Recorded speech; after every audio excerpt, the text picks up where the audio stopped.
हम बात करें ईपीएफओ रिकॉर्ड में ज्वाइनिंग और एग्जिट डेट की गलती की। अगर आपके पीएफ अकाउंट में ये दो डेट गलत हैं तो समझ लीजिए आपकी सेविंग, ब्याज, ट्रांसफ़र, यहाँ तक कि आपकी रिटायरमेंट लाइफ खतरे में आ सकती है। इस वीडियो में एक डिटेल से समझिए ये गलती कितनी खतरनाक है, इसका असर आपके पीएफ और पेंशन पर कैसे पड़ सकता है। एक और ज़रूरी बात, इसे कैसे ठीक करें। सबसे पहले ईपीएफओ यानी एम्प्लॉयज़ प्रोविडेंट फंड ऑर्गेनाइजेशन है क्या, ये जानिए। ईपीएफओ भारत सरकार की एक संस्था है जो कर्मचारियों की रिटायरमेंट सेविंग्स को मैनेज करती है। हर महीने आपकी सैलरी का एक हिस्सा पीएफ में जाता है, उतना ही योगदान कंपनी भी करती है। इसके साथ एक हिस्सा ईपीएस यानी एम्प्लॉयज़ पेंशन स्कीम में जाता है जो आपको रिटायरमेंट के बाद पेंशन देता है। लेकिन इन दोनों स्कीम्स की सबसे बड़ी शर्त क्या है? आपकी नौकरी की अवधि यानी आपकी ज्वाइनिंग और एग्जिट डेट। अब मान लीजिए आपने 5 साल नौकरी की लेकिन ईपीएफओ रिकॉर्ड में आपकी ज्वाइनिंग डेट है 1 साल बाद की, तो सिस्टम क्या मानेगा? आपने सिर्फ 4 साल काम किया। इसका सीधा असर क्या होगा? पीएफ बैलेंस कम दिखेगा, ब्याज कम मिलेगा, आपकी पूरी सेविंग घट जाएगी।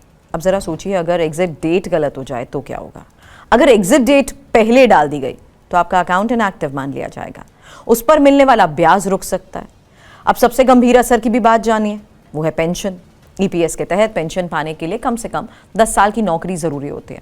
आपकी डेट्स अगर गलत हैं, आपकी सर्विस अवधि कम दिखाई नजर आई, तो मान लीजिए आपने 9 साल 10 महीने काम किया लेकिन रिकॉर्ड में 9 साल ही दिख रहा है, तो क्या होगा? आप पेंशन के लिए अयोग्य हो जाएंगे। एक छोटी सी गलती आपकी पूरी ज़िंदगी की पेंशन को ख़त्म कर सकती है। अक्सर लोग ये गलती तब पकड़ते हैं जब वो पीएफ निकालने या ट्रांसफ़र करने की कोशिश करते हैं। ईपीएफओ सिस्टम पूरी तरह ज्वाइनिंग और एग्जिट डेट पर ही निर्भर करता है। मान लीजिए आपने एक कंपनी 31 मार्च को छोड़ी है, दूसरी 1 अप्रैल को ज्वाइन की है, लेकिन पहली कंपनी ने एग्जिट डेट अपडेट ही नहीं की, तो क्या होगा? पीएफ ट्रांसफ़र अटक जाएगा, क्लेम रिजेक्ट हो सकता है और आपको बार बार ऑफिस के चक्कर लगाने पड़ सकते हैं। गलत डेट्स की वजह से आपकी ईपीएफ रिकॉर्ड में 2 बड़ी समस्याएं आ सकती हैं। वो है गैप, जब बीच में कोई नौकरी नहीं दिखती, और ओवरलैप, जब 2 नौकरियां एक साथ दिखती हैं। दोनों ही स्थिति में आपकी जॉब हिस्ट्री खराब हो जाती है, पेंशन कैलकुलेशन में गड़बड़ी आती है, क्लेम प्रोसेस अटक सकता है। एक और सवाल, ये गलती होती कैसे है? सबसे बड़ा कारण है कंपनी की लापरवाही, गलत data entry, exit date update ना करना और पेरोल अपडेट में गलती। दूसरा कारण है कर्मचारी की अनदेखी, लोग सालों तक अपना पीएफ रिकॉर्ड चेक नहीं करते। अच्छी बात यह है कि जब आप खुद भी कई गलतियां ठीक कर सकते हैं, अगर आपका यूएएन आधार से लिंक है तो आप ओटीपी के जरिए अपडेट कर सकते हैं। उसमें कुछ स्टेप्स होते हैं। पहला स्टेप, यूएएन पोर्टल पर लॉगिन करें। दूसरा स्टेप, मैनेज ऑप्शन में जाएं। तीसरा स्टेप, मार्क एग्जिट पर क्लिक करें। और चौथा स्टेप, सही एग्जिट डेट डालें। और 5वां स्टेप, ओटीपी से वेरीफाई करें।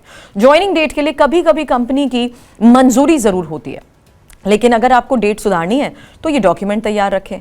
वो है appointment letter, salary slip, relieving letter, experience certificate. ये सभी आपके दावे को मजबूत बनाते हैं।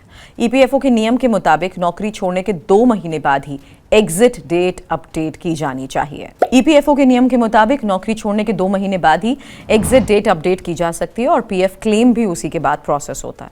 अगर आपने समय पर सुधार नहीं किया तो बाद में आपको बड़ी परेशानी झेलनी पड़ सकती है। क्योंकि मान लीजिए राजेश नाम का एक कर्मचारी है, उसने 11 साल नौकरी की लेकिन रिकॉर्ड में सिर्फ 9 साल नजर आ रहे हैं। नतीजा क्या होगा?